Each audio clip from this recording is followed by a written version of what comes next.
রাজদরবারে একদিন এক জেলে একটি বড়সড় মাছ নিয়ে গেল। রাজামশাই মাছটি দেখে খুব খুশি হলেন, কারণ মাছ তার খুব প্রিয় খাবার ছিল। এজন্য রাজামশাই খুশি হয়ে জেলেকে 50 টাকা দিয়ে দিলেন।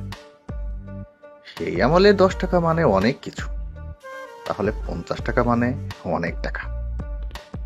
এদিকে পাশেই বসে থাকা রানী ফিস ফিস করে রাজাকে বললেন, এই মাছটার দাম তুমি 50 টাকা দিয়ে দিলে। বড়জোর খুশি হয়ে তাকে 15 থেকে 20 টাকা দিতে পারতে। মাছ ফেরত নিয়ে টাকা ফেরত দিতে বলো। রাজা মশাই বললেন, হে কি বলো রানী, রাজারা যা বলে তা নড়চড় করা অসম্ভব।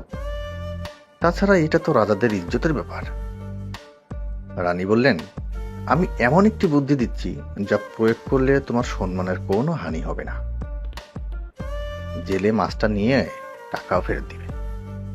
রাজামশাই বললেন, কি বুদ্ধি? রানী বললেন, জেলেকে ডেকে বলবে, তোমার মাছটা কি পুরুষ না স্ত্রী? যদি জেলে বলে পুরুষ মাছ, তাহলে তুমি বলবে আমার স্ত্রী মাছ লাগবে।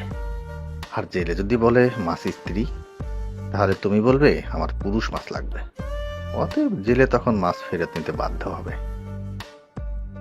রাজা রানীর বুদ্ধিতে খুশি হয়ে জেলেকে ডেকে জিজ্ঞেস করলেন, তোমার মাছটা কোন জাতের, পুরুষ না স্ত্রী?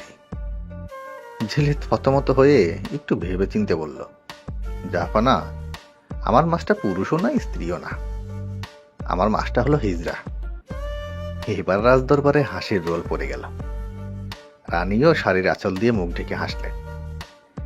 রাজা জেলের বিচক্ষণতা দেখে খুশি হয়ে আরো 50 টাকা দিয়ে দিলেন। জেলে খুশি হয়ে মোট 100 টাকা পটলায় নিয়ে বের হয়ে যাচ্ছে। রাজমহলের মেইন গেটের সামনে যেতেই পোটলা থেকে 5 টাকা মাটিতে পড়ে গেল। জেলে তা তুলে চুমু খাচ্ছে, কপালে লাগাচ্ছে। এদিকে রানী তা দেখে রাগে ফোঁস করছে। রানী বললেন, জাহাপানা, এই জেলে এত লোভী কেন? 10 টাকা থেকে মাত্র 5 টাকা পড়ে গেছে। জেলের তা সহ্য হচ্ছে না। জাহাপানা, আপনি তাকে শাস্তি দেন। রাজাও ভাবলেন, ঠিকই তো, মাত্র 5 টাকা পড়ে গেছে। গেট দিয়ে কত গরিব মানুষ আসা যাওয়া করে, তারা না হয় কুড়িয়ে নিত। রাজামশাই জেলেকে ডেকে বললেন, এই লোভী জেলে, তোমার এত লোভ কেন? এত টাকা দিয়েছি তোমায়, মাত্র 5 টাকার লোভ সামলাতে পারলে না? তা তুলে তুমি খাচ্ছ, তোমার কঠিন শাস্তি দেওয়া হবে। জেলে বলল, জাহাপানা, আমি কিন্তু লোভের কারণে ওই টাকা তুলে চুমু খাইনি। টাকার গায়ে আমার রাজামশাই ও রানীমার নাম লেখা আছে, তাই ভাবলাম টাকাটা মাটিতে পড়ে থাকলে হয়তো অন্য কোনো মানুষ পা দিয়ে পিষবে, আর আমার রাজা ও রানীমার ইজ্জতের হানি হবে।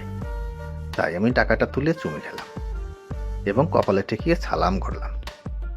এবার রাজামশাই আরো খুশি হয়ে জেলেকে আরো 100 টাকা দিলেন। সর্বমোট 200 টাকা দিয়ে জেলেকে বিদায় করলেন। আর রাজা ঘোষককে বললেন, তুমি সমগ্র রাজ্যে ঘোষণা করে দাও, কেউ যেন বইয়ের বুদ্ধিতে না চলে। আর এটাও বলে দাও, বইয়ের বুদ্ধিতে চললে 50 টাকার জায়গায় 200 টাকা লোকসান হবে।